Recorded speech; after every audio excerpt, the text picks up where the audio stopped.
if you didn't like the foot sequence, you're really not going to like this sequence. I just have to be honest with you here. Okay, so what's this? And by the way, the little routine we're going to go through now is straight out of the body line sequence. That's Sommer's work. The gymnasts do a huge amount of work for conditioning their wrists because they're on them so much. And they have to take, when they do those handstands and they do those spins and jumps and things, they're taking over double their body's weight, 3 times their body's weight through their wrists. Anyway, so what I'm doing is I'm resting on the back of my wrist like this. I'm letting the body's weight press down on the back of the wrist. I've got the elbows completely straight. And then watch, you just lean a little bit of weight sideways. Now don't kill yourself here. If you've never done these before, just take your time. And let the ligaments, the extensor ligaments, stretch. And relax. Then, hands like this. And move the body's weight forwards. Again with the elbows straight. And once you've got as much stretch, and I might just turn side on to demonstrate this. Once you've got as much bend happening as you can, load it up a little bit again. And to load, eventually you'll be able to do this. But in the beginning, do it off your knees, and if they're too sore or too tender, just bring the knees closer to the wrists like this. So you can vary the load from nothing, almost nothing, to a lot. And then watch again, move sideways slightly, and that changes the force through the wrist. Can you all feel that? And then go back to the first position. I'm going to add something to this now. In this position here, elbows straight, wrists on the ground. Curl the fingers up like this.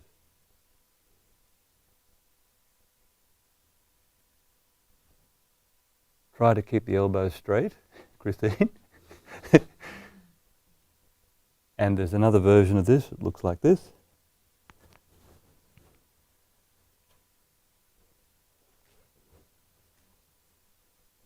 And again, move a little sideways as well. And then turn the fingers back to you like this.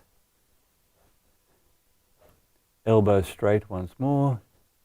And simply move your body's weight backwards. I might just turn and sideways and show you that from the side. Like this. And slight movement sideways as well.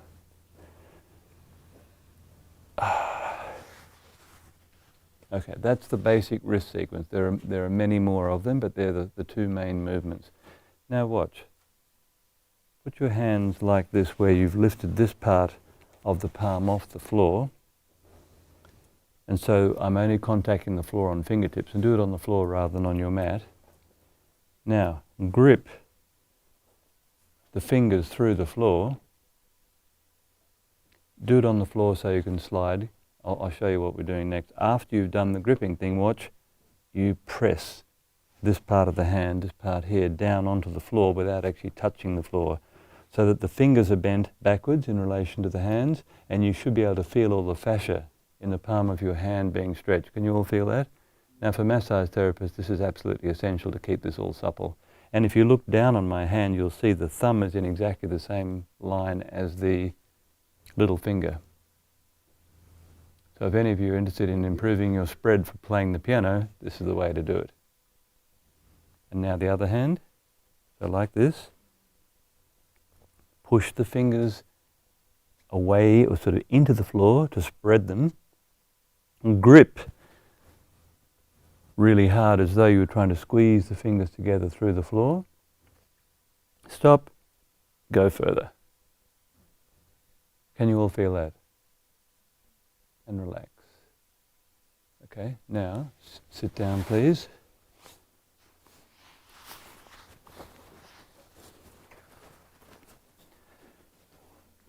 The finger sequence.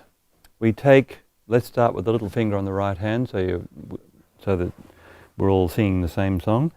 Place the index finger, the tip of the index finger at the base of the little finger like this, thumb on the tip of the little finger, and watch. Pivot around to press it backwards like this. Can everyone see that? And then once you've pressed it backwards, do a little contraction and go further. Now when you look at the shape of your joints, if you've ever injured anything or you want a bit more mobility in the second joint, you can always just put a finger against it like this, do a bit of a contraction and press it backwards. All of these joints can become a bit more supple if you want them to. So the ring finger now, pivot around the base of the finger itself, using the tip of the index finger, press the top of the ring finger into the thumb and stretch. Now we're only working on fingers here, can you feel this? But what if we do this? If we go back to the little finger, turn the hand over now, and then watch, bend the wrist backwards as well, like this. Can you feel all of a sudden you've got the sensation right up into here? That's the first time I've seen that look on your face, Olivia. If you do a lot of keyboard work, you have to do this. And so the same, we can do the finger part. If I turn the hand over, I can do the finger contraction first, and then stretch the finger only, and then bend the wrist back, press the finger again, and re-stretch. Now it's through the whole hand. Can you all feel that? And the same. So finger, press, stretch, turn the hand over, press, stretch. Have any of you seen people who are afflicted by something called Dupuytren's contracture? That's where the fingers, Bill Nye, the actor Bill Nye, his fingers are completely like this. He can't straighten them at all.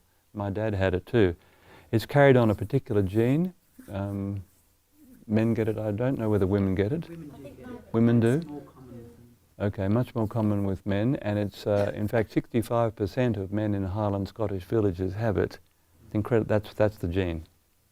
So last finger, press, stretch, index finger, finger, press, stretch, then wrist, add the wrist, and really try and get movement in the wrist itself. Stretch, and now my favorite, the thumb.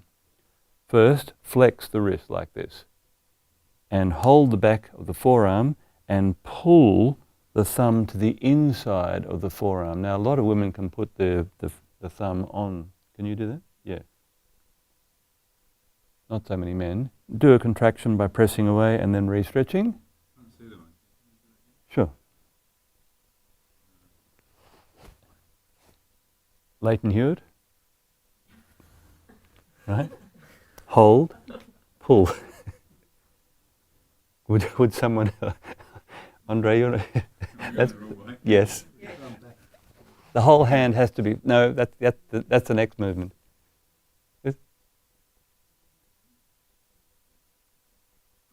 That's it. And now the other one, so supposing you're in, we'll call this position the Hewitt position, you're in the Hewitt position like this, watch. You then turn the hand away from you like this and pull the thumb to the other surface of the forearm, and that's where people who used to get writer's cramp in that muscle there. Can you see that line that's being pulled? Do a contraction and re-stretch. Now once you've done that sequence, just feel your whole hand. Is that amazing? Do you put the pressure on the last joint? Yes. Or yes. At the joint or right at the tip? Anywhere where I can get some, what our American colleagues call leverage.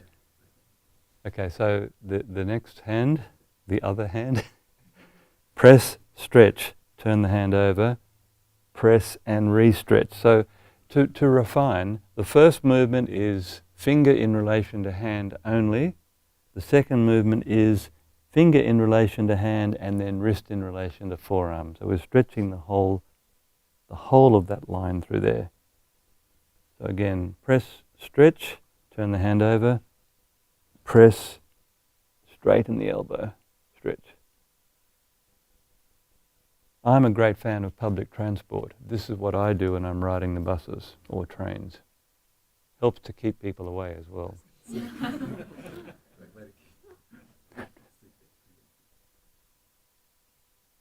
Oh. Getting a fair amount of strength too, like the therapists when you do that. Look, eventually this is a piece of cake. Your hands have to be that strong if you're working on people's body. You're leaning your weight through your hands all day.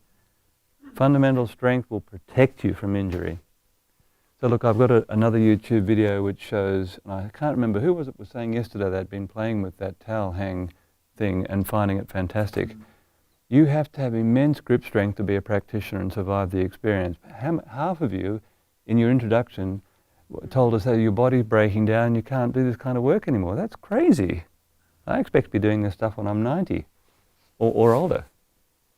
Okay. Thumb, bend, stretch, contract, re-stretch. And then watch, turn the hand away from you and pull the thumb to here. And that's this line.